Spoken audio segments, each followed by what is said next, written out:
You're listening to the Devil Dog Talk Show. This show contains explicit material and is recommended for ages 18 and older for mature audiences only. But hey, it's the internet. Hey everybody, welcome to the Devil Dog Talk Show. Today we have Ted Painter from CareSource.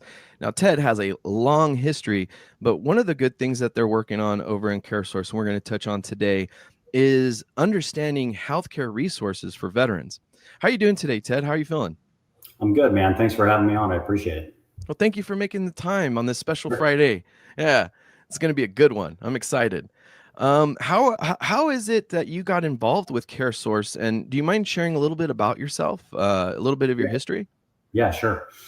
So yeah, Ted Painter, currently the AVP of Market Operations for CareSource Military and Veterans.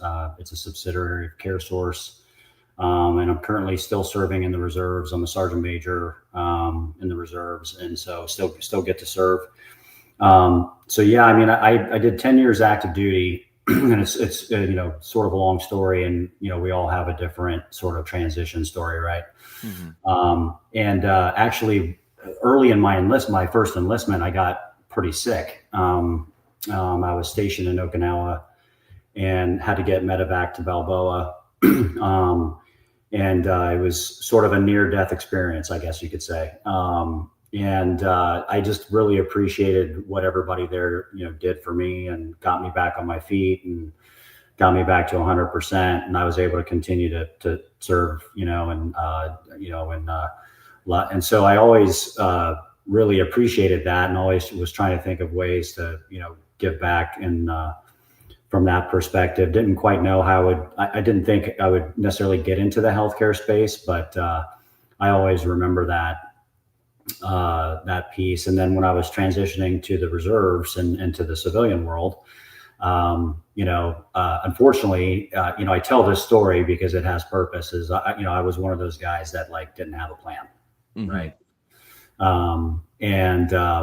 Which is sort of, it's always funny when I think about it. But my wife and kids had already moved back to Ohio, and I was transitioning from 29 Palms, and there were some companies that were making a push to hire 100,000 veterans at that point. This was 2011, 2012. And so it was a consortium of companies like JP Morgan Chase and some other banks and stuff. And so I interviewed for a role, and I was, lucky enough to break in and get a job there. And I was in the finance space for a few years, and it was good work, and I learned a lot and a lot of great people, but in the finance space just wasn't really kind of speaking to me. And I wanted to, get into something different to where I could actually make a difference, be, again, like in the Marines, be bigger, be part of something bigger than me type thing. Mm-hmm. An opportunity came up at CareSource, and I had no healthcare experience except for when I was in the hospital. I was able to get the role, and I've been with CareSource ever since. It's been about 10 years. For many years now, probably 6-7 years, we've been working on military and veteran related initiatives, both officially and unofficially. And a few years ago, we were able to establish CareSource Military and Veterans as a subsidiary of CareSource. And CareSource is a nonprofit organization. They focus on government programs like Medicaid, Medicare Advantage, Marketplace. So we provide those services to those folks who are eligible for that. So we provide their health care in those programs. When I first started working at CareSource, I was pretty taken aback at the impact that we were having on everyday people, right? About how we went above and beyond to take care of them. And I just, as a TRICARE beneficiary still, and, service-connected disabled veteran, and so I have VA benefits and all that stuff. I just thought, man, if we could take even a percentage of what we do here and apply it to TRICARE or VA, we could make a huge difference. And so, we didn't quite know how we were going to get there, but all the pieces and parts always sort of seemed to land where they needed to. And after we established CareSource Military and Veterans, we had the opportunity to bid on a couple TRICARE contracts. These contracts are DoD approved programs in Atlanta and Tampa. and we get the opportunity to provide TRICARE Prime benefits to those folks who are eligible for that. And so we get to take a little bit of what we do every day and been doing for over 30 years and apply that to the military and some of the veteran community. So really, it's been a journey for sure. Like everybody has their own unique story, but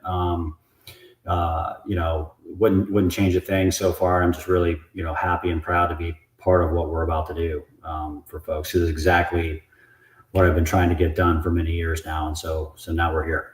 That's beautiful, man. It's excruciatingly exciting for me. Okay, as a Medicare patient, right? As a veteran, Right. trying to find those resources, trying to organize those thoughts. Those pillars of actual effect and effective care, right? How do we incorporate better strategy and conversation and policy and subsidiary groups and programs and all these things to facilitate actually fulfilling that promise to take care of our veterans?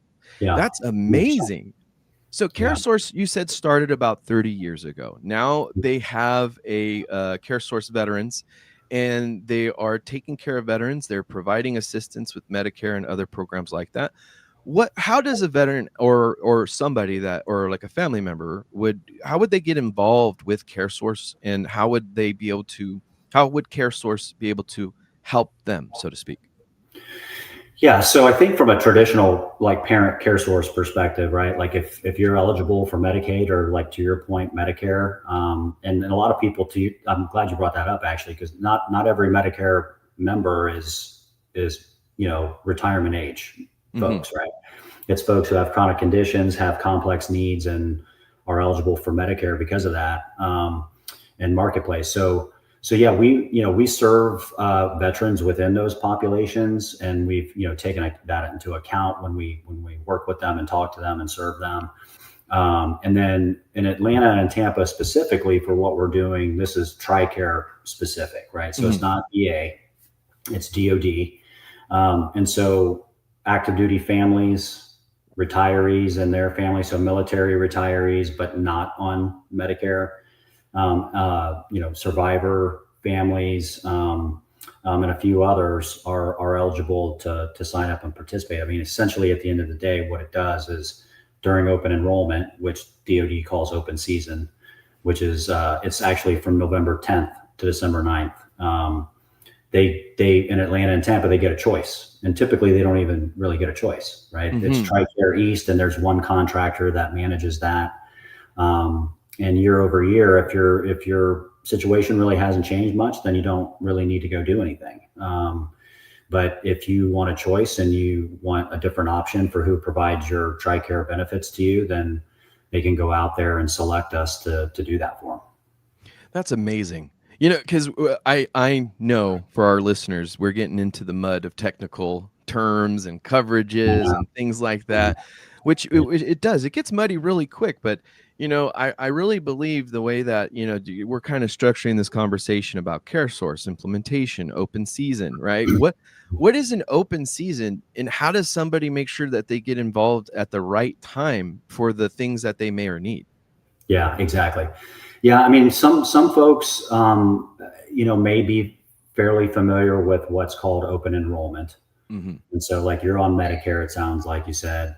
Yeah. And so there's an open enrollment period every fall. Right. And it's very similar. So I'm not sure where they get the open season term from, but that's just what DoD calls it. So they call it open season. Again, it starts on November 10th, goes through December 9th.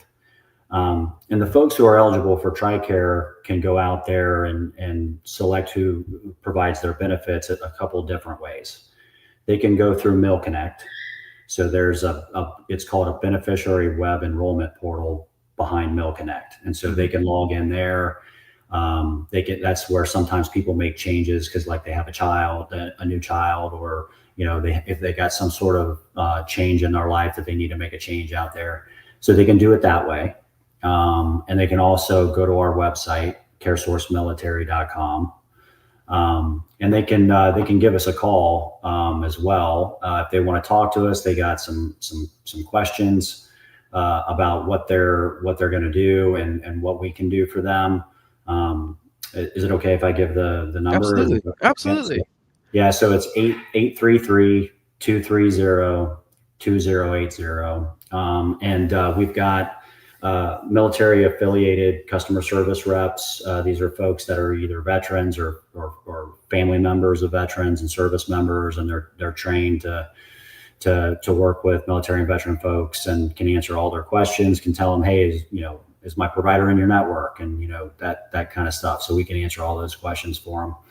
And then this year, especially for us, DoD has another partner that's going to work with us to enroll them, and so we would facilitate all that for them if that's what they want to do. Again, they can go through MilConnect if they want, but I think it's important that people know, especially in Atlanta, Tampa this year, that for one, they have a choice when they don't typically. If they want to make a change, they got to actually take steps to make the change. It just won't be automatic. And so, yeah, so again, they can do MilConnect. They can go to our website, CareSourceMilitary.com, and then they can give our number a call as well. And at this point, I just want everybody to know, hey, we're here, we exist, and this is a real thing. And we're excited to serve these families, and just looking forward to it. See, that's amazing that you brought it up that way, is that we're a real thing. We're really here. This is really happening, because it's very difficult in the veteran community to create new pathways and then have engagement because of, I don't want to say just the training and the conditioning and everything else, but let's be honest. We're talking about, sensitive issues, healthcare issues, being open, being vulnerable, learning and digesting new things that may feel or look on, let's be honest, optically. If we're talking about engagement and participation, when I bring up Medicare, people look at my face and go, "What the hell do you know?" I'm like, a lot, actually. I had to learn a lot this year because I had to pivot from VA care entirely to Medicare because of the issues that I've had. Actually, I just spent a nice hour-long conversation with a lady from the offices at the VA expressing the issues that I've had. And it's one of those intersecting pieces of success, right? If we communicate and we provide, right, the perspective shift of availability, like you said, and people don't even know that this is out there. Atlanta, Tampa, listen up, right? It's not just a rap video shout out song. Atlanta, Tampa, hey, listen up, okay?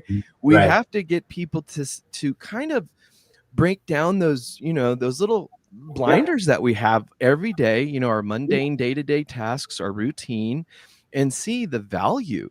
Because when you brought it up and you hit it hard, you were medically transferred from Okinawa to Balboa. That was my old hospital.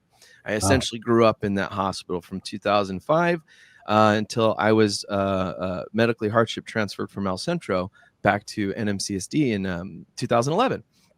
Great times, great facility, wonderful research, beautiful people. Everybody woke up and went mission-oriented hardcore. I love that command, right?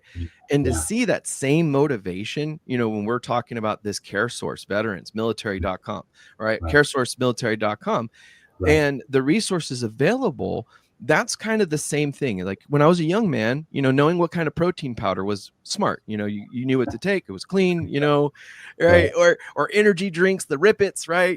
Those things were good for us back in the day. But as an older gentleman on Medicare, I got to go, hey, man, how do I make this work? Because it is confusing. So with those resources that you guys have at CareSource, you brought up this thing, and it's very important, is the communication, that you have veterans and you have military family members that are there to take and onboard these people, because that is usually a barrier, is people don't understand me. They don't know where I'm coming from. Language, yeah. How did you feel when you guys proposed, that type of, I want to say, situation to really create that rapport with the market and with the audience that you guys are seeking? How did that come about? So from the very start, I've been preaching pretty hard, for everybody, because look, I'm like one of those like old veterans, like you see something on TV and it don't look right, I'm like, oh, look at that, that's wrong, and my wife just gets so annoyed, but it's true though. I mean, we all do it, And, I said, look, anything we put out there has got to be 100% authentic. We're not making this up. It needs to come, like, I'm a TRICARE beneficiary still.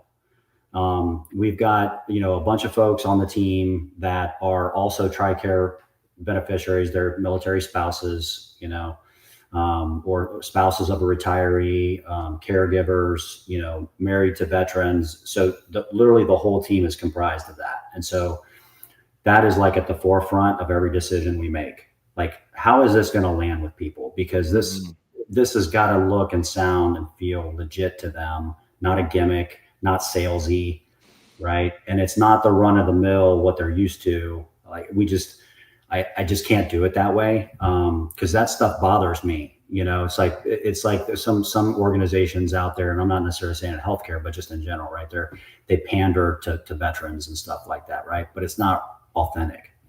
And so everything that we're doing from that perspective is keeping them at like the center of everything we're doing, whether it be, the care model that we're going to provide for them and what they really need, or how we talk to them. We capture their branch of service and their rank in our call center system so that we know those details and can speak to that. And it's the little things that matter, I think, to this community.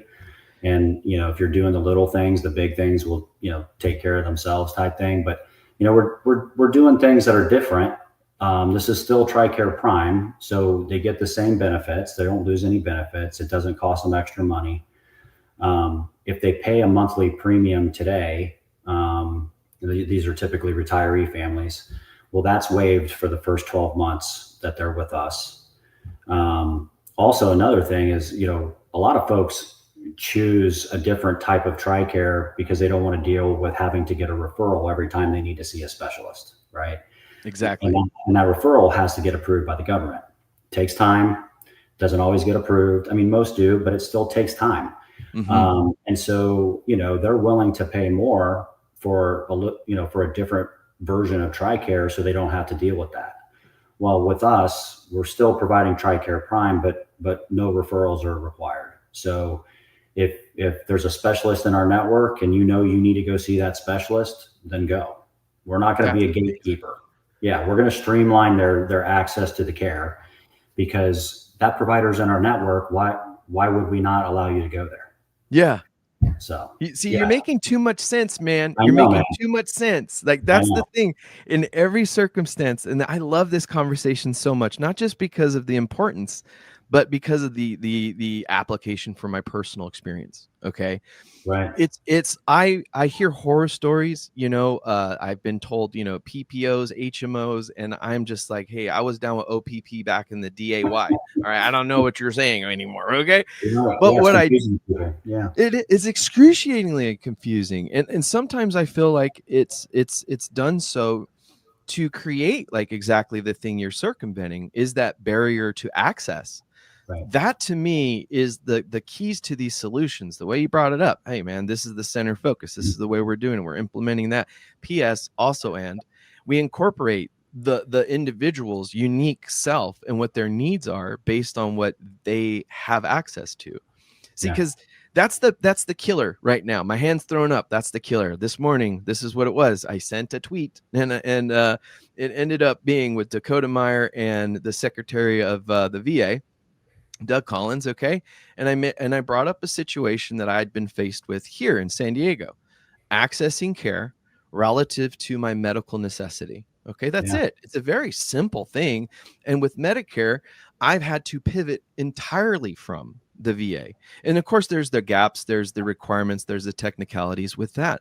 But knowing that there's other resources like CareSource, military.com, and yourself, right? Then that gives me a sense of not just enlightenment, but hope of, well, maybe I can get the thing that I thought I couldn't, because guess what I met? Guess who I met today, folks? Ted Painter, right? Yeah. All right. I'm so happy, because to me, these type of issues, I hope to God we answer them before people hit the wall of consequence of them not knowing this information. The open period, November. I'm sorry, say again. Yeah, it's open season, and it's November 10th to December 9th. November 10th to December 9th. It's so important to understand that availability and then Yeah. to take action on it. Right. It may change things, it may not. And that's the something that, the lady I was discussing things at length with today, we left it off on a note of, if we find resources, then we have to advocate for, at least for the engagement of, or awareness of it. That way, it, even if it's viable or non-viable, we provided the opportunity for it to sustain, right? If Right. it's a seed, we need to incubate it. If it's a baby, we need to feed it, change its diapers. We're not saying the veteran community is as I'm sorry, needy as those two, but we do need to be just as gentle with the way that we do things, because you brought it up. If we seem to be misauthentic or disauthentic, whatever the word is, right? Unauthentic, Right. Yeah. what we create is a volatile situation of Right. trust and lack thereof. That is the biggest important target, I would say, any industry, period, in today's day and world. Just if you're a computer company, if you're a tech company, if you're a water company, let's just be honest, okay? Being Mhm. authentic, people are peeling back those layers of, well, what am I actually getting out of this, right? And it Right. sounds to me that you guys have really cooked this egg very well, where it's like, hey, it's that soft boil. You got that delicate touch. Just put the right time and effort in it. It's perfect. Yeah. Where do you see CareSource's support kind of developing further? And how would, let's say, we have those kind of conversations to support its growth? Yeah, I mean, I think what we're doing and what we're building right now, right, is what I think is going to be the future of TRICARE, right? It's really bringing industry best practices and innovation, and to your point, more of a softer touch to what we're doing. And behind the scenes, we're doing things that are different for TRICARE, and a lot of this stuff won't be visible to folks, Mhm. but it's how it works in the background that we're going to show that there will be better health outcomes overall for the population that we're serving. We're going to drive down costs, right? There's a lot of things that we're going to achieve, and then taking those lessons learned to affect the broader requirements and the broader impact of TRICARE as a whole is I think where this is going to go. I mean, I think we're going to make a big impact just from a beneficiary experience perspective. And it's the same benefits, but it's how those benefits are managed is what's going to make the difference, right? Like we're going to provide care management. Folks who have like complex needs and they need more help and attention, they're going to have a care coordinator assigned to them. Mhm.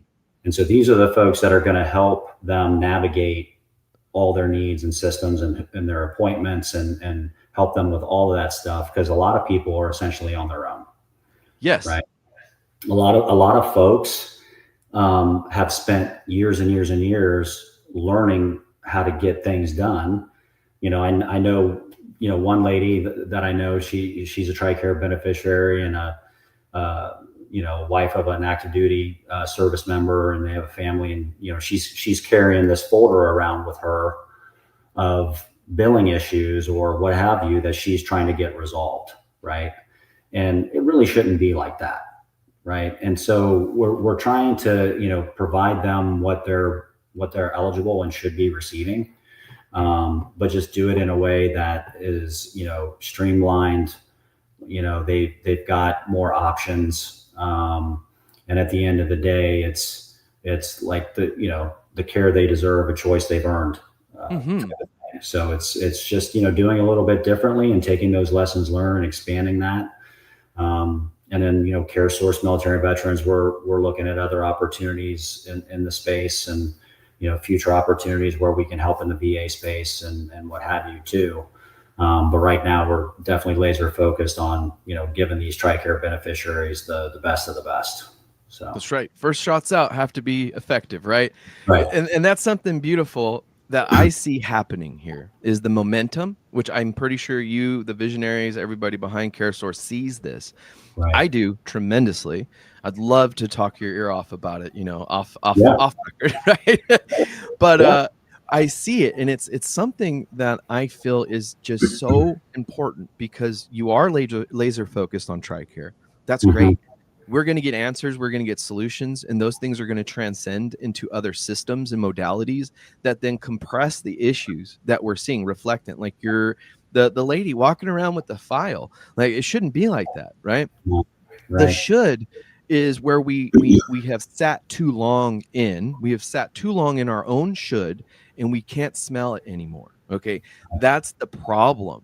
And what we all need to do, this is me included, hey, we need to advocate and communicate, articulate the need. I'm pretty positive. Gentlemen like yourself, right? You didn't at that day when you're in the hospital in need, didn't think, hey, in 20 years, 15 years from now, 10 years from now, I'm going to be leading the way on how to make sure we deliver these things for TRICARE, right? Right. But here you are, right? Yeah. Here you are, dead center, Marine, right? Dedicated, lean, mean, green fighting machine, ready to cut that red tape and just take chunks out of that rear end known as bureaucracy. Because Yeah. what we need to do is understand that the delivery of the outcome is what generates the revenue that we're leveraging every annual budget. And eventually, the public perspective, if we don't start asking for these outcomes to then be rendered, the society like Washington Post came out and said, hey, dude, these guys are getting too much. It's too lucrative. It's too much that. It's too much this. But in reality, no, we have women, we have family members fighting tooth and nail, trying to fix payments, trying to say, no, this is what they need. This is what they need. We already tried that Medicaid. We already done this. They do this. And that is where I see solutions like CareSource, military veterans, and everything else that you guys are creating, because that's the fight nobody wants to talk about. Nobody Right. wants to know all the, like you were saying, the how the burger is made. Okay, nobody wants to know the CFR codes. Nobody wants to know the insurance codes, what forms you got to file. Come on, Right. that's not sexy. Okay, No. Yeah. that's a back room in the basement. And you just open a file a couple times type of work. You don't want to do it every day, right? But we Right. have to do that hard work, and we got to communicate the value of that hard work, which is things like that open season period. All right, we got to take those actions. Like the one that you brought up that really kind of shakes to my core is the care coordinator. Yeah. The care coordinator is such a pivotal role in the development of a successful therapy. Let's just say not necessarily a healed or an outcome that is, removed the disability, but it's supported the need, right? Understanding how to say, hey, this veteran has falls, this veteran has severe pain, this veteran has this. They need to have maybe 4 or 5 specialists, neurologists, endocrinology, you name it, and trying to navigate that while also being that patient. Right. That's excruciating. So Yeah. the solutions you guys have, man, like as the patient, not just as the host, but as a patient, I'm like, geez, that's really Well, yeah. awesome. I mean, and to your point, like the care coordinator in that example is going to be one resource that's part of, an integrated care team that the beneficiary would have, to your point. Like if they're having that many complications and complex needs, their primary care manager, their specialists, their care coordinator, and the beneficiary themselves are in the middle of those conversations with those people. Mm-hmm. So so part of this is in their hands because they're giving feedback to that team real time, to your point. And so, it takes them from sort of navigating and trying to figure this all out on their own. Now they've got a team of people, right, that are there assigned to them, helping them navigate, remember appointments, schedule appointments if they need help scheduling appointments. And so, yeah, it's the same benefits, but man, it's all in how you do it. Yeah. That can make a huge difference. Yeah, I'm excited about it. I really am. Me too. Now to pivot a little bit more about yourself, right? Coming from the military background, you mentioned this, the way you mentioned it really, really spoke to my inner soul. You get to continue to serve. Yeah. How is it that the capacity that you are in now, like at the beginning in the early stages, now to reserve, how does the sense of service as a Marine then help you see the clearer vision with CareSource? Yeah, that's a good question. So I'm a sergeant major with a reserve helicopter squadron out of New Jersey, and and so I'm the sergeant major for not just the reservists in the command, but for the active duty Marines in the command, the active reservists. And there's a lot of them that I have to help them navigate TRICARE and other things, and get prepared for VA as they're transitioning out and things like that. So that it really helps keep me grounded, I think, because those guys are in front of me all the time, and so I get to work with them and their families and help them navigate what they're going through, and help them out. And I think it just, again, like with our team too, I mean, what we're doing, what we're building is not an easy thing to do, right? It's a lot of work. But we keep those folks at sort of the center. Like, it's a lot easier to like do the hard things if you're keeping the mission at the center of, those folks at the center of everything that you do. It just makes it so much easier to go through the hard stuff, right? Because at the end of the day, this is going to be better for them, and it's going to really help them. And it's based on real feedback and scenarios from real TRICARE beneficiaries that I work with all the time, or us that are on the team. And so I think, when you're in the reserves, and especially, at a senior level, you don't necessarily have to be there.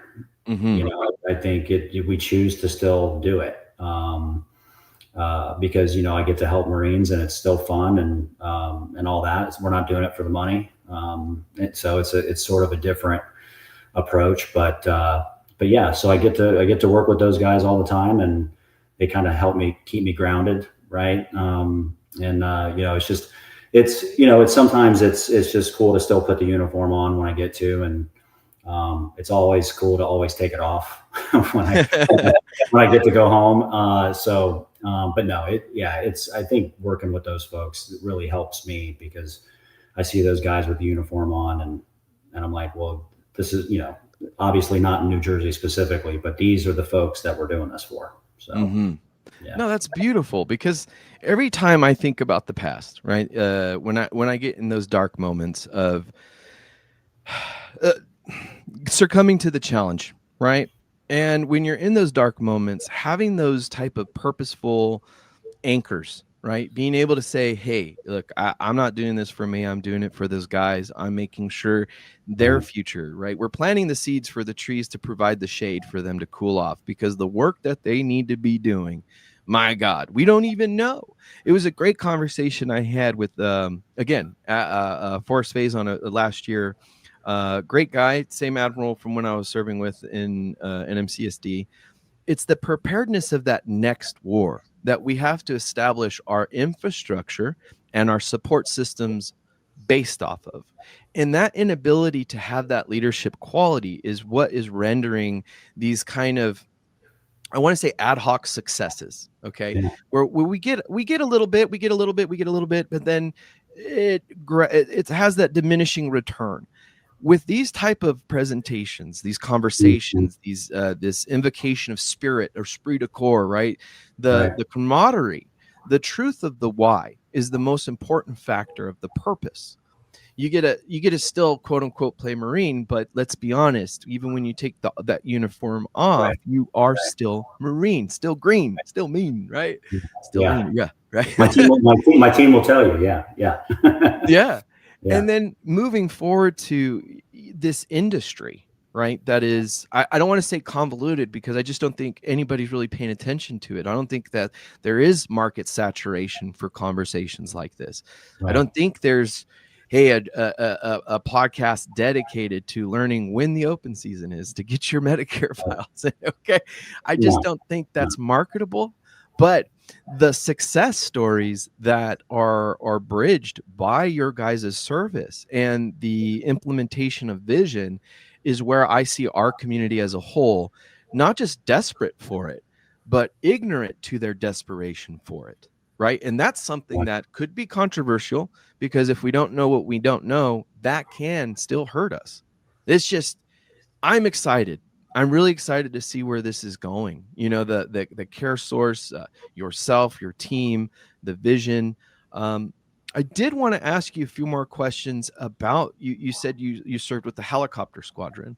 What's that like? I served with Greenside, but I was I was a corpsman. I didn't get to really do anything too cool. What was that Yeah, like? yeah. I mean, so predominantly my whole career I've been on the ground side, right? So this is the first time I've been with a flying squadron. I've been with a support squadron before, but not with a flying squadron. And it's been eye opening, really, because I think when you're on the ground side, you make comments about the wing, all these stories, right? Swinging with the wing, right?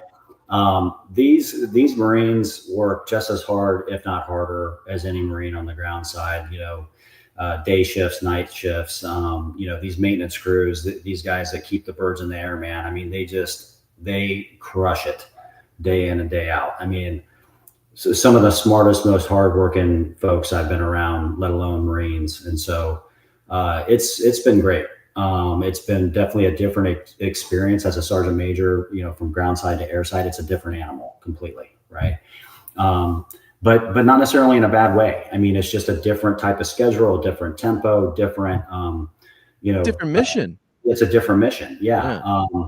I mean, ultimately, it's to support the ground fighter, right? At the end of the day, and that's what they do. But man, it's. I've been there for 2.5 years. I'm transitioning from this unit to a new unit here in the winter, but it's been a great experience. And like I said, being on the ground side and sleeping in fighting holes way too many times. And I was getting too old for that stuff, man. Anyway. Oh yeah, absolutely. Like, yeah. Oh, you're sending me to the wing suite.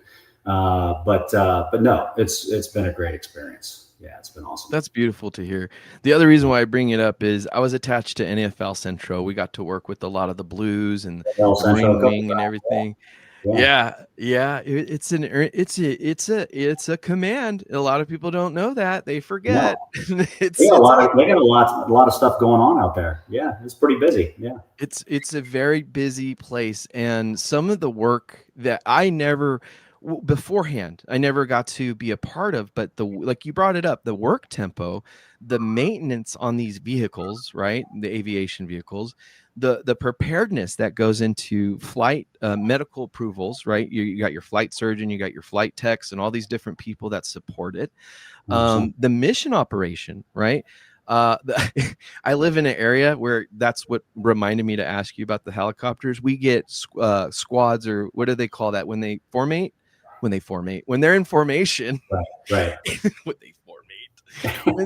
when they're in formation, like in 2s and 3s, and we get like groups of like 2s and 3s for about an hour, just like directly over my property, and I could just wave. I put my binoculars. Sometimes their feet are dangling. I'm like waving. I'm just waiting for another guy to wave back. I'm just gonna lose it. But it's something that we don't discuss, because I do feel that we romanticize the ground operations a lot more, that direct combat, that direct engagement, but not realizing the importance of air support, right? A lot of the gentlemen that I know that have survived engagements are directly attributed to support, right? Whether it be QRF, whether it be air, whether it be medical, logistics, trucks, you name it, man, everybody's out there doing their best to do what we need to do for that primary mission, which is, the guy on the ground, that rifleman. Everybody's a rifleman, right? Or something like that. I think they say still. Okay. Whatever we learn, then that same move, shoot, communicate, right? I never fell in love with anything more than my Marines because of not their simplicity, but their intelligence and wisdom, because that's where all these systems, like, oh man, when I was in Al-Qaeda, Iraq, we saw so many different things, so many different ways, so many different aspects of warfare that your head's spinning. You don't know which way to go, which way's left or right or up.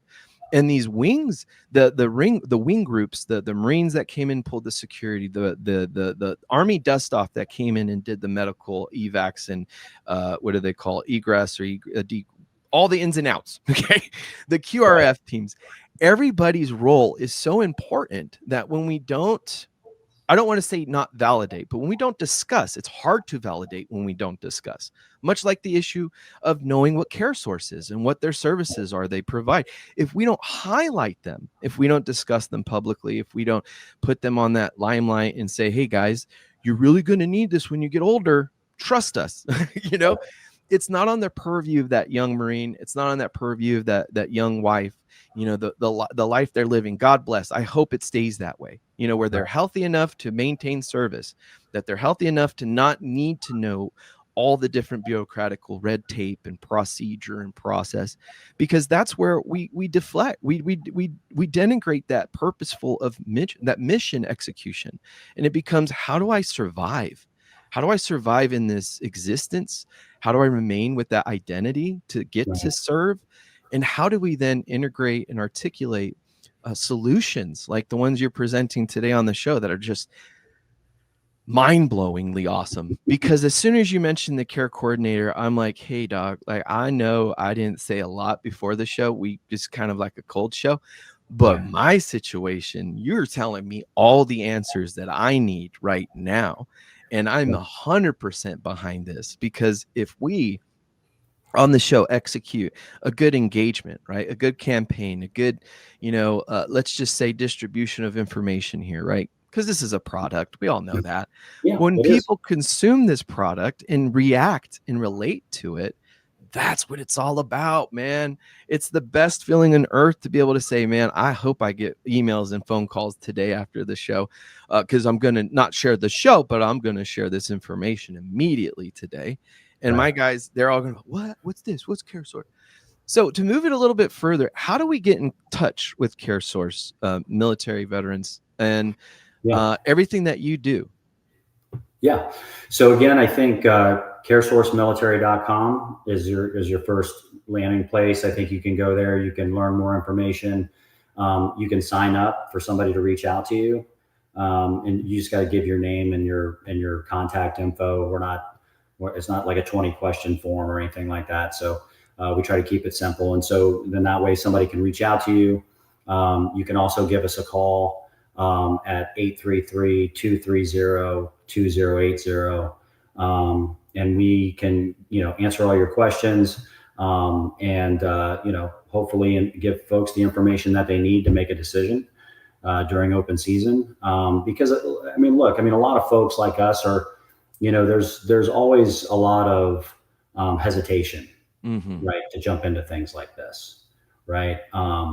And it's something new. CareSource is new. A lot of folks don't know us from Adam, right? And so I totally get that. But I think, to your point, I think once we're able to engage folks and just have a conversation, I think it would remove some of that angst and hesitation, and then they would have knowledge, and the choice would be in their hands to make, which I think is a big deal. Just giving somebody the options and they can make that decision on their own is just a big deal to me, and glad we're a part of it. But yeah, that's the best way to get a hold of us. We're trying to get the word out there. Obviously I'm here today, and we're attending tons of events and trying to. Really one of the things that we did is, and still are doing, is sort of more of a grassroots approach in Atlanta and Tampa specifically. It's like it's sort of like those kneecap to kneecap discussions, that we would have with our leaders in the military, right? But I think the more you can get in front of a family and answer all their questions, and show them that, hey, maybe we can help you solve some of your issues. That's when I think we've gotten the best response from folks. So yeah, that's beautiful, man. I am so jazzed to have been able to talk about this stuff and bring that potential to our community, because I do profoundly believe in the vision, the execution, and the purpose here that CareSource and yourself, Ted, it's just remarkable. Because again, we're in a world today where we have hyper access, right? And that could create a very bad tension among what we see or perceive, right? Sure. And to have you on the show and go through, a little bit, be very honest and open about the sources and the resources and the availability and the process and how to communicate and engage. I think that's the best thing that we can do, and repeatedly do it, because this thing that we're talking about is medical care. It's difficult. You know, we have to get on the person's level, communicate to the point where they understand and can discern enough to make those important decisions, like the one yourself and your company helps and assists through. That's just remarkable. All right, so everybody, today we had Ted Painter on the Devil Doc Talk Show. We really like to thank you for your time today, Ted. Thank you for engaging with us and our audience and sharing yourself and a bit of your work history, your sense of service, your humility, your humbleness, and that sense of service that to me is just absolutely empowering, endearing, and authentic. Because to me, and again, I'm just a one guy here, right? But to our listeners and to our audience, I know that it's important to give ourselves the opportunities to provide ourselves within the community the solutions to so many problems that we are experiencing. Yeah, and I really appreciate you having me. I mean, it's been a great opportunity, and again, you know, obviously, I would love everybody who's eligible to sign up, but I'm just happy to be a part of it and happy to get people the word out there and just, you know, hey, you've got an option. If you don't select us, that's okay. But, you know, at least you have an option this year. And so really happy to be here, and hopefully this hits home with some of the listeners. So.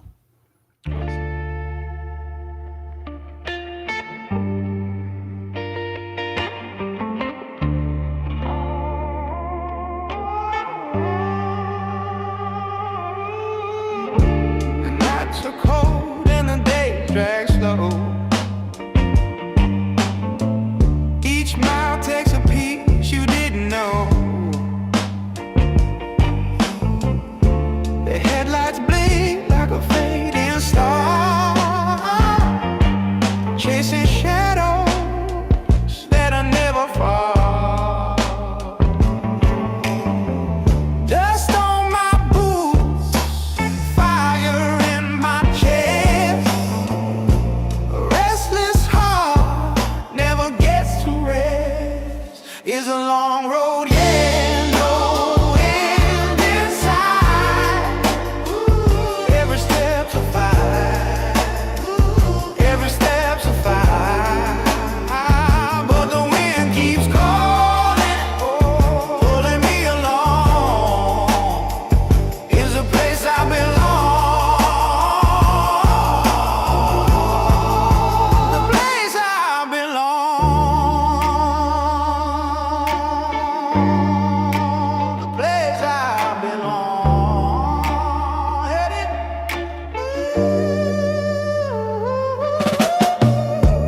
I've seen faces like whispers in the dark,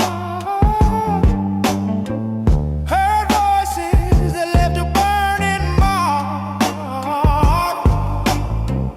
Every town's a ghost, every dream's a dead, but I keep moving, I'm already there. The cracks in the pavement, they tell my tale. Where I stumble, where I prevail.